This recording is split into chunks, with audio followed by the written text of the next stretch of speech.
Hello! Hello, we are live. Hi, everyone. Thank you for tuning in today.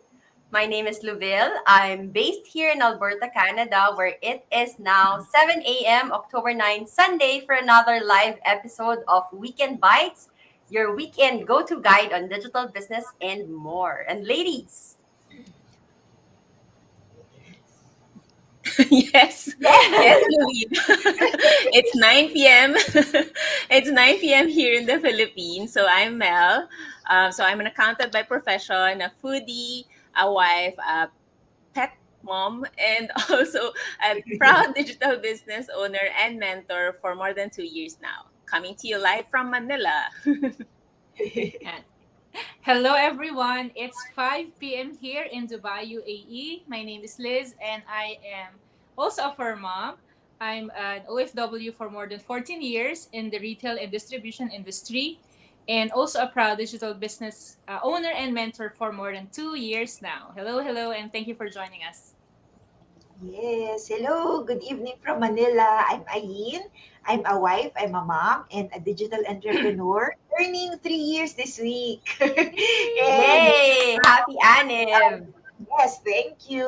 And being a digital entrepreneur, it's very fulfilling for me. And we also want others to experience that. All the benefits and perks of being one. So there. Good evening, everyone. Yes. So may morning, may pahapon, at may may gabi na. All right. So during our season 1 here in Weekend Bites, we've shared with you our backgrounds, how we became entrepreneurs, and we also touched on who can become entrepreneurs. So sino nga ba? Naniniwala kami na ang isang entrepreneur hindi ka lang ba ipinanganak or yung sinasabi nilang nasa dugo, 'di ba? An entrepreneur can be made. So this time around in this episode, we will try to share with you what it takes to be an entrepreneur. Ano ba yung mga traits na or qualities na kailangan natin i-nurture, i-develop para magtagumpay tayo sa pagnenegosyo. So to those who are watching us, kung nagbabalak kayong magnegosyo or you're already running your own businesses, please stick around, join our chikahan, leave your questions or comments sa ating comment section. Let's get started!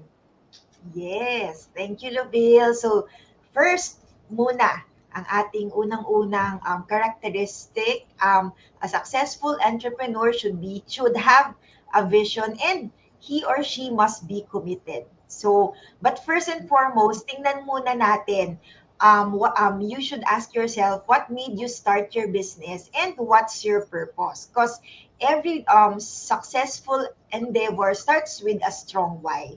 Kasi yung vision naman, it's for the future. So what do you want to achieve in your business in the long run? So I think it's an image of how you see your business's future.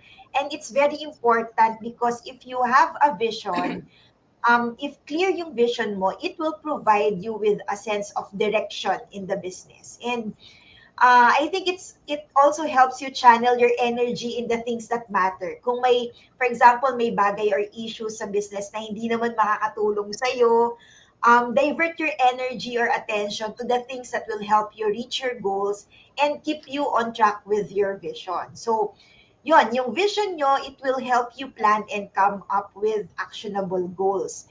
Actually, timely din siya sa amin kasi di ba, as I mentioned earlier, we are turning 3 years in the business. And looking back, and when I asked myself, why did I even check out the business and why did I even decided to be digital entrepreneur? And that time, I didn't want to leave my daughter's side, especially parang turning 2 pa lang siya doon. And that time, I realized we were a growing family. And reality is, being stewards of our children, we have responsibility to provide them not just our time, but also yung answer their financial needs. So we don't want our careers to be a hindrance to build a happy and healthy family as well. So yun, we started our business and I became a full-time digital entrepreneur. So at first, just like you ladies here, ako for more on our family yung goal namin, yung first goal dito namin in the business. But as the time passes, we when we talk to families, parents na may similar na challenges noon, like our family, and they also wished for their families good future, being able to spend time with their kids, it became part of our vision for every family to have that freedom to always choose their family no matter what the circumstance through digital entrepreneurship. So when we remember our whys and vision, it becomes your fuel kasi pag yun yung iniisip mo. And this will help us stay committed in achieving our short and long-term goals kahit na magkaroon pa ng tough time sa business, which is very normal, right?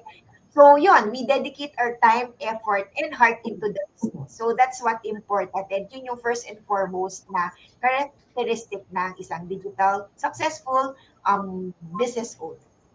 Yan. Yes. Ayan, oo Super nga. agree. So that's a very great start to our list of characteristics. No, thanks, Ayin, for your insight. So I would like to add the second characteristic that every successful entrepreneur is being tolerant. Ayan. So bakit natin nasabi that it's very important? Kasi, di ba, like all entrepreneurs, everybody going into a business, there will be associated risks. Kasi, di ba, there are investments that you need to do in terms of time, in terms of money, in terms of efforts.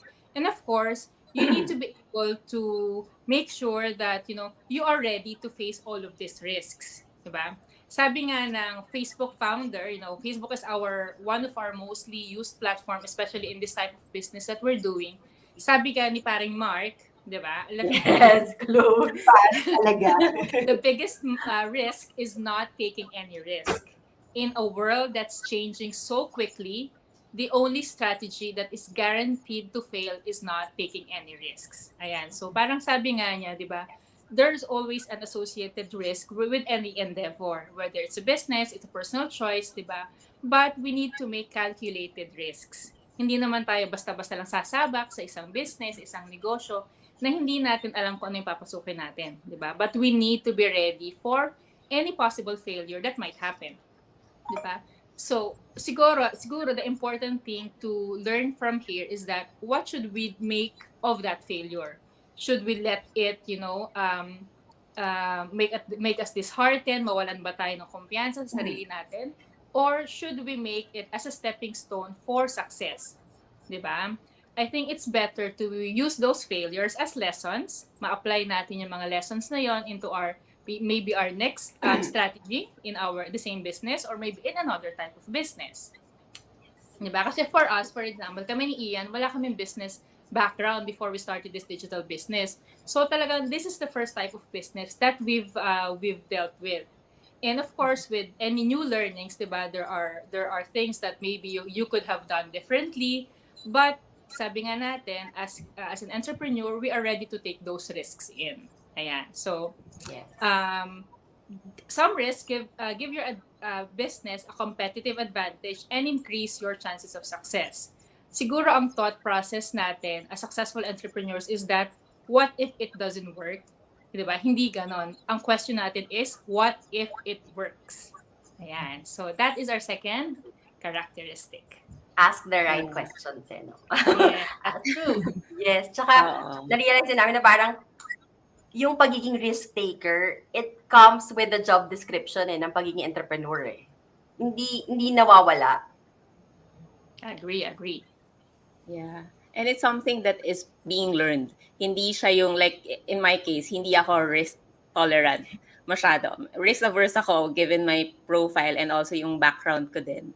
But I think maganda yung minention mo, Liz, about investment. Kasi it's not just about investing your time and money and even in the business. It's also about investing in yourself. And I think that the third trait, nabubulol ako sa trait at third. So the third trait is that, tongue twister, medyo mouthful siya. So the third one is having a growth mindset. Kasi, di ba, daming PH. So, growth mindset. So, I think yun yung isang topic that is almost all-encompassing. But I think what we can do at first is, ano ba yung growth mindset? How do we differentiate it with a fixed mindset or a crab mentality mindset? So, with a fixed mindset, the usual thinking is, alam ko hindi ko kaya to kasi I know myself, I'm not risk tolerant, I don't have business background, I'm not social media savvy. But when you differentiate that with a growth mindset, instead of saying, I know I cannot because I have these personalities that I have innate with me, growth mindset then enables you to say that I know I can improve because I know I can learn these things. I know that it's an opportunity that I can take where I can invest in myself, develop myself. So I think yun yung distinction when it comes to being an entrepreneur and being a non-entrepreneur. And one of the things that can be differentiated as well from a growth mindset is yung crab mentality.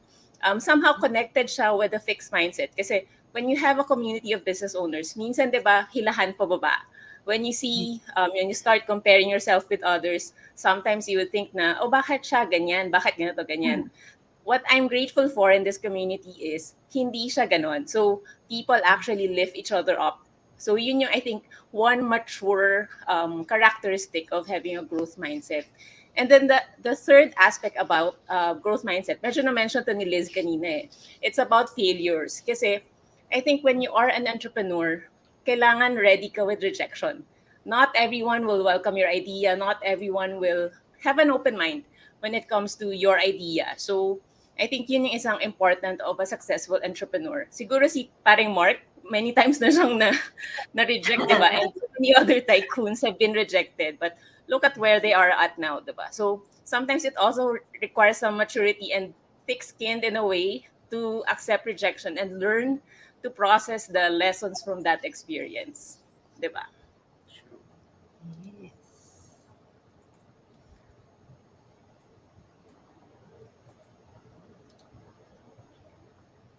Ayan. Ayan. Read muna tayo natin mga comments, Mel. Oo nga. Let's see kung sumagot si paring Mark sa shoutout. Sige, let's see at the comments.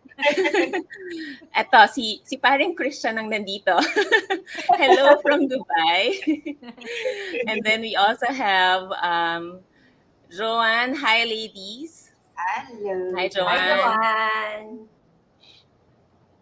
And then we have JC. Good evening. Watching from Perth, Australia. Hello. Good evening Hi, there. JC Hi, Caridad. JC. And then Krista. Hi, Krista. Hello, Hi, ladies. Krista. And then Hi, there, Manny. meron pa ba tayong iba? Ayan, JC. So learnings are gold nuggets we can get even from our failures, yes. Mostly natututo tayo with failures than successes. That's true. Kasi we Very learn true. best from experience, ika nga. Yes, true. So ano pa ba yung ibang traits that we have? I think we mentioned 7, no? Yes. Yes. Fourth one. Are we on the fourth already? Yes. Importante din na a good entrepreneur needs to be a self-starter. Kasi, ibig sabihin lang no na you take the initiative, ikaw mismo. Kasi when you're an entrepreneur, ayan, nabubulol na din. When you're an entrepreneur, you are your own boss, di ba? Your own cheerleader, your own HR, your own admin na din.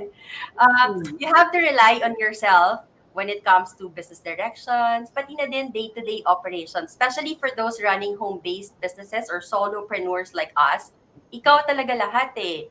So as a self-starter, kailangan alam mo kung ano yung mga opportunities ba that you have to seize, yung i-grab mo for your business to grow, for your or the projects that you should do, that you should undertake for your business to grow. Ikaw mismo, you don't wait for others to come and help you do it. You don't wait for others to encourage you to do it. Kasi, business mo yun eh. Malay ba nila, di ba? So, you have to be a self-starter. You have to take the initiative to grow your business, to run your business. Alam mo kung ano yung kailangan mong gawin without being asked, without being encouraged by others. Lead your business, lead your projects, lead your goals, your day-to-day activities. So, alam mo din na as a self-starter, as a motivated self-starter, you recognize when things get hard, it can be a challenge, but it will help you grow as an entrepreneur. It will make your business stronger. And as a self-starter, you don't need to have a formal education to become a successful entrepreneur. So, kahit na, and you can see, i-google mo lang, a lot of the world's most successful entrepreneurs don't have degrees or formal training ba, formal qualifications. What they do have is a desire to learn, to grow, to develop themselves, to change their lives, no? Solve a problem. And again, ko-connect yun sa mga na-discuss na natin, na vision, di ba? Your vision, you are a risk taker, your growth mindset, connected lahat-lahat yan. But again, you need to be a self-starter. You need to take the initiative. Hindi lang basta nagbayad ka ng course, di ba? Magigets mo na yun. After nun, you'll get a job or you get a freelance or something. Nagbayad ka for the use of a platform for your business. Automatic na yon. You get results, you get hindi eh. You have to work on it. Hindi siya guaranteed agad. Again, you have to be a risk taker. You have to be risk tolerant. Kasi alam mo na hindi lahat ng tools ba o ng system will work right away for you. You have to do the work. Yeah, and that's a good point kasi systems and processes, pwede mo siyang i-automate pero you still have to actually do it for Do you it. and make it work for you, di ba? Hindi Walang naman siya ibang magra-run on its own without actually saying things to do it, di ba? Yeah, that's true. And siguro one thing that na mention ni Level is yun nga, you even though that there's processes nga, you still have to work on it. And being a self-starter, it also has to come from you. Hindi naman business mo yan eh. Alam nga naman, kahit may coach and mentor ka, sila ang gagawa nun for you, di ba? Although there are coaches and mentors that are there to support you, kung wala ka naman ginagawa on your own, ano yung susuporta sa iyo, di ba? Kaya initiative is really, really important din. Yan. Okay, let's go to the fifth characteristic, which is being resourceful. Ayan. So, itong pagiging resourceful, I think common trait din to for all, for most entrepreneurs. Pero siguro what we want to emphasize here is, the attitude of out of the box thinking, di ba? Generation of new ideas, the ability to visualize the all possible ways to achieve your desired results. Kasi for example, you are only a startup entrepreneur, di ba? Hindi naman lahat meron pang funding, hindi naman lahat available yung resources mo. So you really have to find ways paano mo mapapagana yung business mo even with those challenges or limitations, di ba? So, possessing a resourceful mindset requires you to stay positive kahit na minsan, di ba? Dumadaan tayo sa panahon na minsan na panghihinaan tayo ng loob. Pero having that resourcefulness and siguro yung contribution na rin ng growth mindset, alam mo that there is a solution to every problem and every problem is actually an opportunity. Diba, dyan nga nadi-discover yung mga bagong innovations in technology kasi entrepreneurs in the many years ago, sino yung mga billionaires ngayon? Because they were resourceful. Diba? For example, in the type of business that we are, diba? One example of being resourceful is how we are leveraging the power of social media and the internet. Diba? For example, in advertising, maybe if we have limited budget, maybe we do go lives or we leverage our business pages because we already have an active following, di ba? So, these are some of the things that us as business owners turn to na hindi natin kailangang gamitin yung resources na wala tayo. Di ba? So, being resourceful means getting the best of what we have, even if we have limited. Ayan. So, siguro one thing din that natutunan ko dito sa community natin, in terms of being resourceful is getting advantage of free trials, sa mga apps na gusto natin discover, di ba? May mga free trial naman. We don't always have to pay for everything that we need. 30 days free trial, 7-day free trial. Look into it, di ba? And if you think that's something you can use and you can afford, then enroll in it. If not, thank you sa free trial, di ba? Wag lang kalimutang mag-cancel, no? Yeah, calendar yan kasi baka mag-auto-pay. Oo. Plus, you can almost Google anything these days, True, diba? true. So, part Google of our is your resources. friend. It's our best friend. Yes. Oo, Diba? tsaka, And, Mm-mm. It also helps if you go over and beyond yung kung anong meron ka. Like, if you're relying on a book, if you're relying on a training site, relying on a mentor, relying on a coach, it also helps na sa sarili mo, 'di ba? Research ka din ng iba pang sagot, iba pang Right. anggulo, iba pang approach. Mm. Madaming mapagkukuhaan ng mga information. True. Correct. That's one trait of successful entrepreneurs, 'di ba?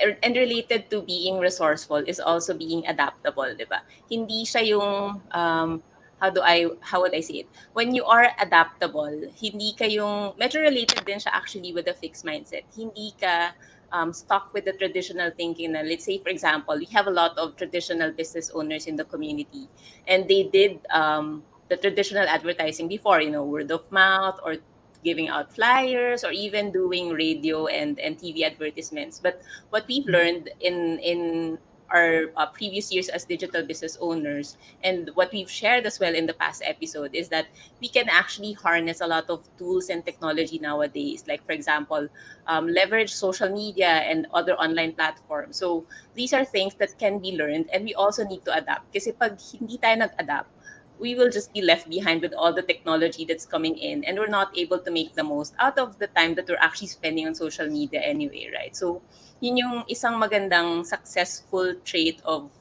successful entrepreneurs kasi they continuously adapt and they also continuously learn. So aside from learning for the business, they also learn for themselves. So yun, being adaptable, that's one thing that is very important for successful entrepreneurs. Yes. Ayan. So, dito na tayo sa huli natin. So, the last Which is very is important.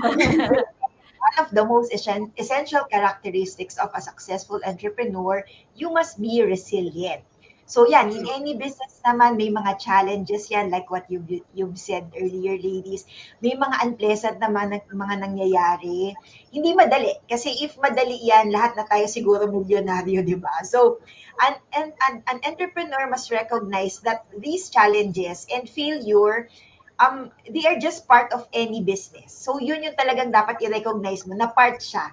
Kasi pag hindi mo ni-recognize every failure, parang malulugmo ka na lang, di ba? So, excuse me, yun. So, being resilient, it's the capacity to bounce back from different difficult situations. Pag hindi ka kasi resilient, you break down easily when faced with adversity. And na-experience ko to kasi minsan you see failure as an end point. Yung tingin mo parang, ay, nag-fail ako, wala na akong magagawa, wala ka ng options. Super relate ako sa ganon. Kasi ganon ako noon. Ngayon, still learning, but at least improving through this business. Kasi sometimes you find yourself, you're just dwelling and sulking too much over failure. But what I learned in this business, isang common denominator of successful digital business owners in our community, hindi sila nag-give up talaga. So, I think we should allow ourselves to fail and dapat hindi tayo we shouldn't be too hard on ourselves pag nag-fail tayo. And to be successful entrepreneurs, ang view dapat natin sa failure, parang it will just give you an information about what doesn't work. More on learning talaga siya. Hindi siya yung end. You can still do something to make it work. Tapos, you use failure to come up with better solutions. Yun, makita ka ng better options. So, it's important din na after each failure, you just try and try. So, yun, Yes, kasama bounce back. yes, bounce back, di ba? Resilient, kailangan resilient ka and you should be also patient as well para ma-reach mo yung success. Dapat matyaga ka, dapat hindi ka madaling nag-give up, and you should work consistently on your business's success. So, baliwala yung vision mo, yung knowledge mo, yung why mo, if you're not resilient, consistent, and patient with yourself, isama mo yung sarili mo and your Mm-mm. business. So, Yes, yon. true. Kasi yung pagninegosyo nga, parang roller coaster ride, 'di ba? Minsan chill pa lang, minsan, kaya gusto mo na bumaba, hindi pa, di bumaba. Oo. So you have to really you have to really stick with it, diba? Sabi nga natin sa ating mga coaching groups na the day you plant the seed is not the day you eat the fruits. You just have to power through. Yes, and nakalimutan ko, meron pala ako napanood last time sa TikTok. Maganda yung analysis niya. Para daw, ang entrepreneur daw, parang surfer ka. Pag surfer ka, pag may ano siya, waves ka, di ba? Parang you ride through the waves lang. So, sumakay ka lang dun sa waves. Tapos kung tumaas, pag bumagsak ka, tayo ka ulit. Tayo ka agad. And then, you expect na may dadating ulit na wave. And you just, kailangan lang ready ka and you just enjoy the ride, the journey. Parang ganun yung It's really yung napanood nice. Yeah. ko. Ako, Wow, ang maganda naisip yun. ko agad, nako, surfer, I will also have surfer abs. I don't know. And tan, di ba? Balance, no? Oo. So, yun. Natuwa lang ako at Surfer na-share. abs ang naisip ko. Uy, pero pangarap ko yun. Gusto kong matutong mag-surf. Ako din. Gusto ko matry. Makapag-LU. Ay, LU, hindi pa ako nakapunta sa LU. Ako din. So, yun. There you go. Yun yung 7 characteristics of a successful entrepreneur. But before we end our episode, I think meron pa tayong mga comments. Let's Comments, check yes. first. Yes, from Joanne. The only failure is fear, as you mentioned, Mel, fear of rejection and all other fears. Yes, parang failure ka pag hindi ka nag-try ulit. Natakot ka mag-try ulit. Next is, hello, Rhea. Hello, ma'am. Hello. Good Yeah. Hi, Rhea. Yan. From Joanne ulit, the opposite of success is not failure at all, but fear. I mean. Okay. Okay. And then from Nonoyski, to all business owners, don't let your learning don't Into let your knowledge. turn into knowledge, but put into actions talaga. Yes, and monetize it. Kasi yung Gamitin mo. yes, if you don't apply it, wala din. Ayan, watching live daw si Nonoyski from his Hi, office. Nonoyski. Yan, Mention ka lang before you go to the next comment, Ayin. Kasi I remember dyan sa comment ni Noisky, I've read somewhere, it's a good thing good quote, I guess, to somehow end this episode with. Sabi niya, the difference between wisdom and knowledge.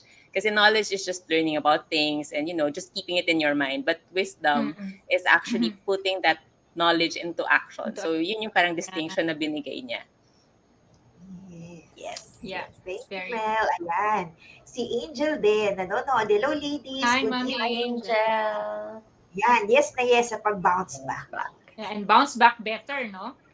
Yes.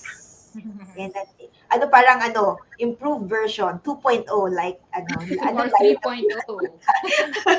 Kahit Like the ilang versions pa yan, basta ayan. parang iOS lang yan di ba? Nag-upgrade siya. Yes, may versions. Tama kung technology nga, di ba nag-upgrade tayo pa kaya? Yes. Yan. So, yan. And then, Joanne, thanks for sharing these characteristics. I will apply it. Yes. Thank you, Joanne. Thank you, everyone, for engaging. Ayan. So, thank you guys for tuning in and thank you all ladies for sharing these 7 traits. So, just as a quick wrap up, sabi nga ni Leville at the beginning of this episode that entrepreneurs are not born. They are made, diba? So, if you feel like you have some of these characteristics or you feel like you want to have these characteristics or you want to nurture and develop it, we encourage you to do so, diba? So, in our business community, these are some of the traits that we, try to learn a little bit more every day, even though we've been in the community for 2 years or 3 years or longer, I assure you that our personal development are consistent all throughout. Ayan. So if you are somebody who wants to also be an entrepreneur, you don't really know until you try. So we are here to encourage you to support you on your journey of entrepreneurship.